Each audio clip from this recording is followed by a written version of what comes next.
Here we are in the handyman zone. I'm sitting here in orbit because I got no time. I don't even have time to run these videos through the editing software and post them up on my handyman zone channel. But maybe this one will make it up there one day, sooner or later. Wow, did you see that star? Okay, so brake job, front pads. Now the thing is, when you hear those pads scraping, they got this little warning tab on the actual brake pad, and when it gets time to do the brakes, when you hit the brakes, you're gonna hear a high-pitched squeal or like a shk shk shk shk as you're hitting the brakes. That means it's time to do the pads. You got maybe 300 miles to do these pads, and if you wait too long, then you're gonna have to do the rotors too, and it gets more expensive. The rotors are those round silvery discs. Anyway, I think I caught it in time. We got the new pads. I'm going to show you real quick how to do a front pad. I happen to be using a pickup truck here, 2006 Chevy, but don't shut it off yet. Brakes are all the same. Front disc brakes are basically all the same. So if you could do it on one, you could do it on the other. Watch this video and then go out to your Civic or your Audi or whatever, your Cadillac, and do them, you know? Whatever. Alright, Handyman Zone, while you're here, if I'm helping you out, at least rate, at least comment. That's what the box is for. And sub while you're here, because that really helps me out. All the interaction back and forth helps me out with YouTube. It ranks me up in the search engines. Right here, I'm going to put an annotation. You can click and go to my home channel, the Handyman Zone. It's all kind of DIY and fixing and product reviews and stuff like that. Couple of real important things, guys. You always want to support. That's a jack stand over there. This is the floor jack, and it's picking the truck up, but that's a jack stand. It's really important. You never want to get underneath any kind of car or truck unless it's securely supported, and the only way to do that is with a jack stand.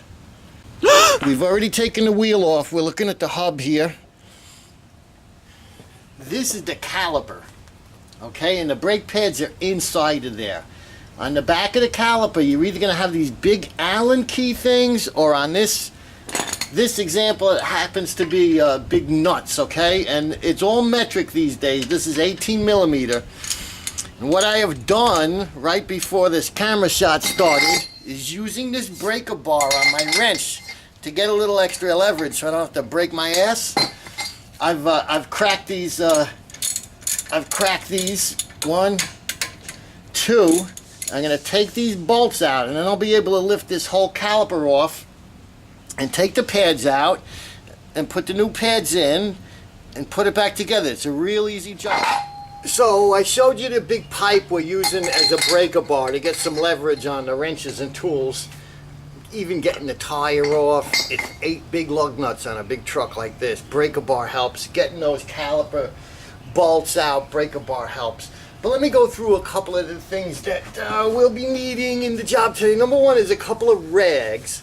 Now I'm going to annotate right here in my hand a little link that goes to a video I made on how to make the best rags ever out of like used t-shirts. It's not as easy as it sounds, but if you do it the right way, you really end up with some nice rags, good shop towels and stuff like that. So that's right here. Okay, I'll leave it up for like a minute for you.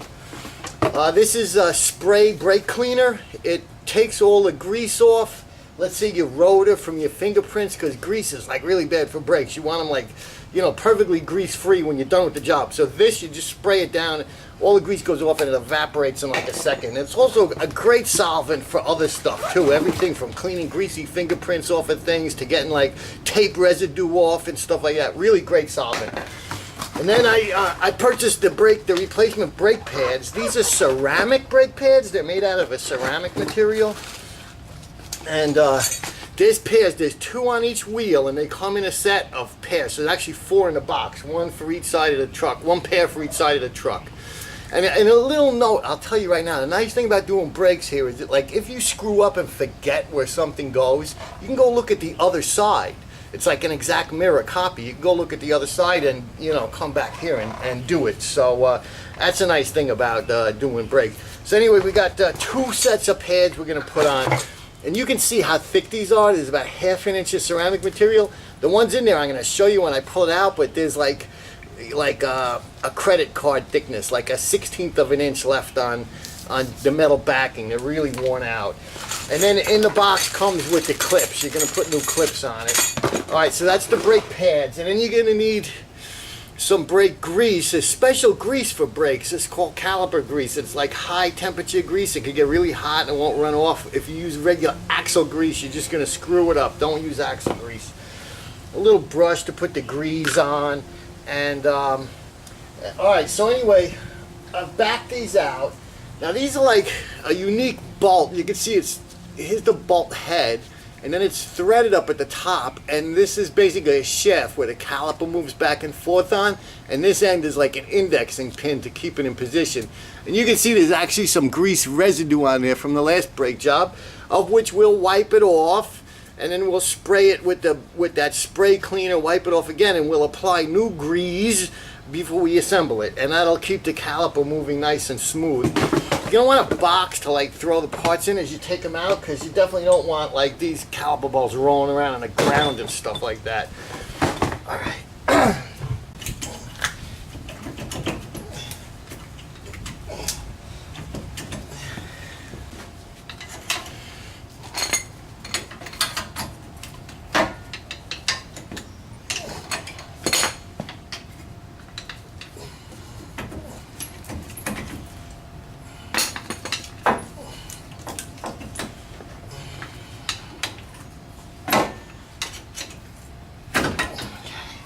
Here's our caliper. We've got it off, and those are the two pistons. We can just set this caliper aside. It's going to hang by the brake line, so if you can kind of support it on the A-frame over there. And here's our here's the old brake pads. And I'm going to hold up a comparison. New brake pad, old brake pad. See how thin that is? Okay. Alrighty, and there's the wear half. We caught it just in time. Now we're gonna take that other one out,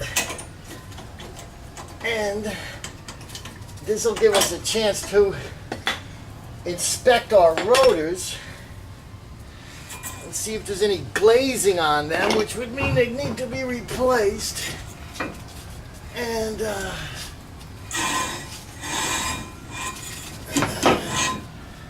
actually looking pretty good.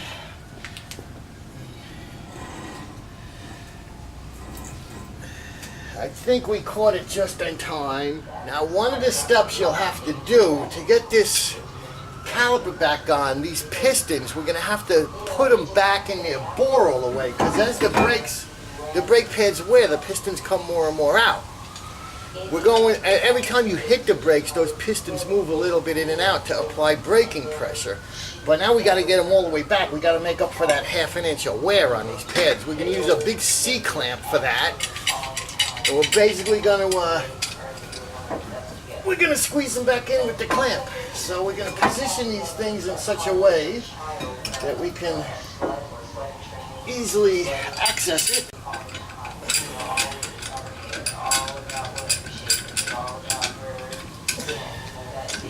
All the time I'm under here, even though I have it supported on a jack stand, I'm never gonna put my foot under like the first thing to hit. God forbid this falls off the jack stand. I want to be clear of getting any kind of crush injury. No other way to squeeze them in there though. Now, these are what they call dual piston calipers. They got two pistons, so I use two clamps to get them both back in there at the same time. Then I'm going to jump over to these clips over here. If you don't do this every day and you're not themselves, okay, like that. So I could take it off, and then I could just take the new one and hold it in the same position and just slip it right on there. And then the bottom one. They are different in that there's like a right and left. Like if I'm holding them both the same way, the fat tab's over here, and the other one, the skinny tab's over there. So there are a right and a left set.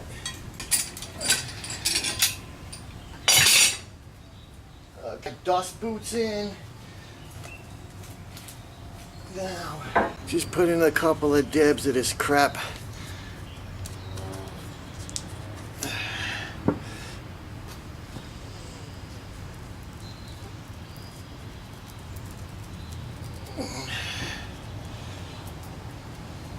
because that's basically, if you look at the old ones, that's basically where the where those pistons contacted. You could see the marks of the round pistons on there. So that's basically where I put the grease. And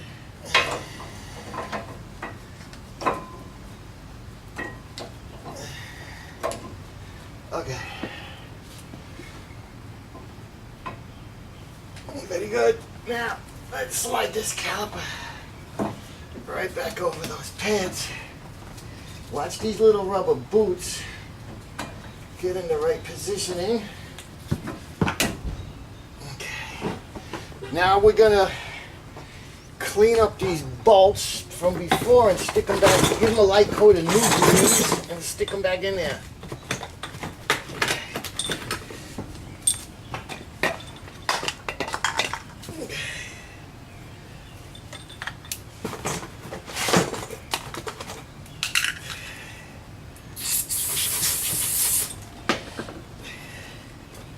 Caliper indexing the bolts. Get some on there, and then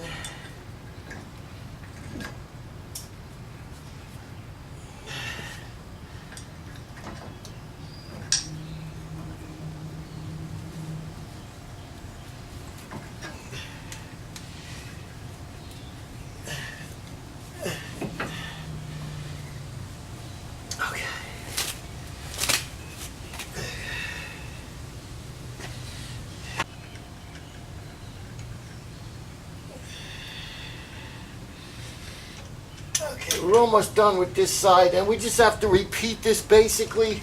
Repeat this procedure on the other side. It's exactly the same. And your brake job is done. You saved all of that time of going to the shop, of leaving your car there all day, plus the money. And you get the nice feeling of doing it yourself. Okay. Alright, and let's make sure that these are nice and snug. This is like where you have to be careful you don't knock the fucking truck off the goddamn jack stands onto your foot, because you're actually putting force on stuff, so you want to keep your feet clear. Okay. And I'm using a wrench as a breaker bar here. Get a little extra leverage. Okay. Alright, good. Now listen guys, as long as I got this wheel off, I got my grease gun. There's a couple of Zerk fittings on this front suspension. It's easy to get to now. So I'm just going to wipe them down and give them a squirt of grease. Then we're going to put the wheel back in and move the show over to the other side. But this is a good opportunity as any to say...